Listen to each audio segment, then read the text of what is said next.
Kembali lagi bersama kami di Partai X.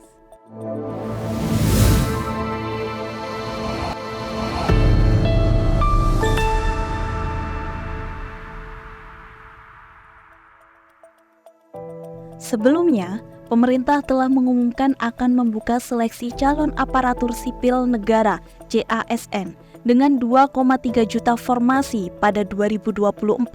Saat ini terhitung ASN di Indonesia per Desember 2023 mencapai lebih dari 4,4 juta. Salah satu kewajiban ASN adalah melaksanakan kebijakan yang dirumuskan pejabat pemerintah yang berwenang. Jika demikian, mengapa ASN tidak disebut sebagai aparatur sipil pemerintah? Alih-alih tunduk pada konstitusi yang ada, ASN dibuat terbelenggu dengan sistem dan kebijakan pemerintah. Baru-baru ini, Indonesia dihebohkan dengan pemecatan 249 nakes non-ASN. Ratusan nakes non-ASN dari 25 puskesmas itu memang sudah 2 kali melakukan demonstrasi untuk menyampaikan aspirasinya. Sekitar 249 nakes non-ASN menggeruduk kantor Bupati Manggarai pada 12 Februari 2024. Aksi serupa dilakukan di DPRD Manggarai pada 6 Maret 2024. Mereka menuntut SPK diperpanjang dan kenaikan gaji agar setara dengan upah minimum kabupaten (UMK). Para nakes tersebut juga menuntut kenaikan tambahan penghasilan (Tamasil). Bupati Manggarai lantas tidak memperpanjang SPK ratusan nakes tersebut dengan alasan mereka dianggap tidak loyal dan tidak disiplin. Pada akhirnya, nakes non-ASN yang ikut demo itu pun menyampaikan permintaan maaf. Mereka berharap bisa dipekerjakan lagi.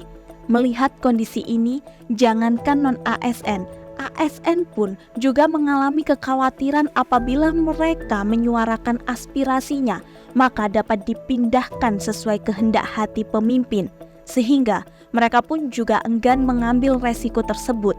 Akibatnya, ASN pun tidak sepenuhnya bisa melaksanakan tugasnya demi kesejahteraan masyarakat.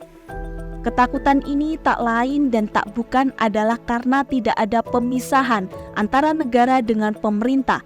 Ketika ASN adalah aparatur sipil negara, maka harus tunduk pada konstitusi yang ada dan tidak bisa diintervensi oleh lembaga pemerintah.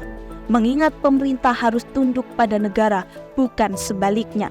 Kesimpulannya, meskipun pemerintah telah mengumumkan pembukaan seleksi calon aparatur sipil negara (CASN) dengan jumlah formasi yang besar, kewajiban ASN untuk melaksanakan kebijakan pemerintah seringkali menimbulkan pertanyaan tentang independensi dan keterikatan mereka pada sistem dan kebijakan tertentu.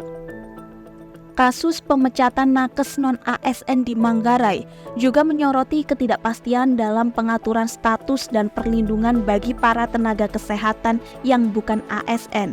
Tidak adanya pemisah yang jelas antara negara dan pemerintah berpotensi mengakibatkan ketidakstabilan dalam pelaksanaan tugas-tugas pemerintahan serta membatasi kebebasan para ASN dan non-ASN untuk menyuarakan aspirasi mereka. Bagaimana menurut kalian? Itu tadi video dari kami. Jangan lupa like, comment, and subscribe. Kami Partai X pamit.